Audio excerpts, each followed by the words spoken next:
So in battle analysis, we're coming up on a point in the Clone Wars when we're going to see the Republic deploy a large naval fleet in a relatively small rescue mission against a neutral party, and I figured today would take a closer look at the circumstances that led to this, and why the Republic might actually undertake such a mission, and maybe even discuss whether this is a good use of resources. I'm Colin, and this is Sci-Fi Deep Dive.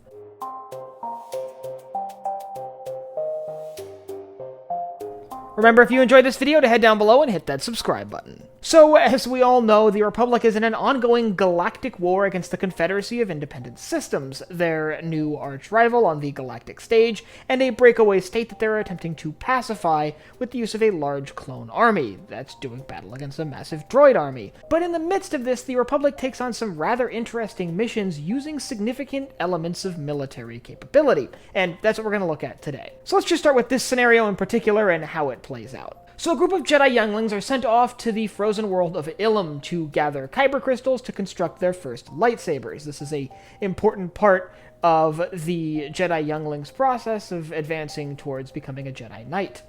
However, during this escapade, they are captured by pirates who seek to hold them for ransom. In response to this, the Republic dispatches a significant task force of naval vessels to rescue these captive Jedi. Now, it's worth noting that this fleet is under the command of Jedi General Obi-Wan Kenobi, who obviously has allegiances to the Jedi Order and the Jedi Council, but that raises the question, is this really a good use of Republic military resources? After all, and not to spoil later this week's battle analysis, but this doesn't end well for the Republic fleet, which ends up coming face to face with a separatist fleet and facing some pretty staggering losses in the end. After all, they're sending this fleet after what is essentially half a dozen Jedi Younglings and a captured Jedi Padawan, which is a relatively small group of civilians. So, is this really massive Republic naval fleet really an appropriate response? Now, I could see the dispatching of a smaller unit, maybe a consular class or even an Architans,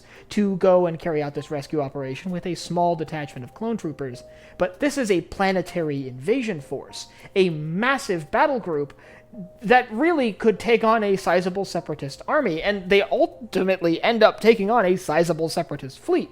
So, was this really worth it? Well, it comes down to how one views the value the Jedi hold to the Republic, both in the war effort and on the home front. The Jedi are generally the poster child of what the Republic should be.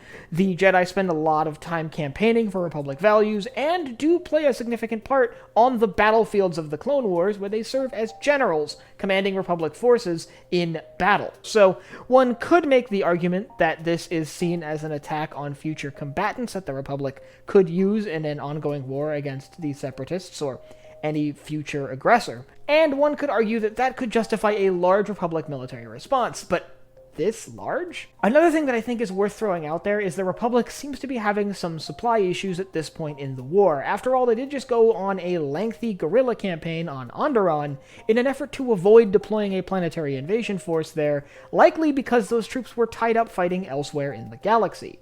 And with the ongoing engagements in the Mid-Rim and Outer Rim soaking up Republic resources and making it harder for the Republic to really commit to the war effort elsewhere in the galaxy, is it really reasonable to send this massive fleet on this rescue mission? And all in all this action did was end up throwing a whole fleet of Republic star cruisers basically to the wolves to be picked apart by a much more capable separatist force. Now, if you want to learn about one of the ships that's going to take part in that battle, and a ship that is unfortunately going to be lost in that battle, I'll leave a link up here to my video that covers the Negotiator, which was the personal flagship of Obi-Wan Kenobi. And I'd like you to let me know down in the comments whether you think this is a justifiable use of military resources in a state of total war. After all, the Republic is in the midst of the Clone Wars. Do you think it's reasonable to send this massive battle fleet on a rescue mission, or do you think this operation is more suited to smaller ships like the Architans or Consular, and smaller groups of Republic forces, maybe even commandos? And if you have anything else you'd like to see me cover in Star Wars, you can let me know down below in the comments.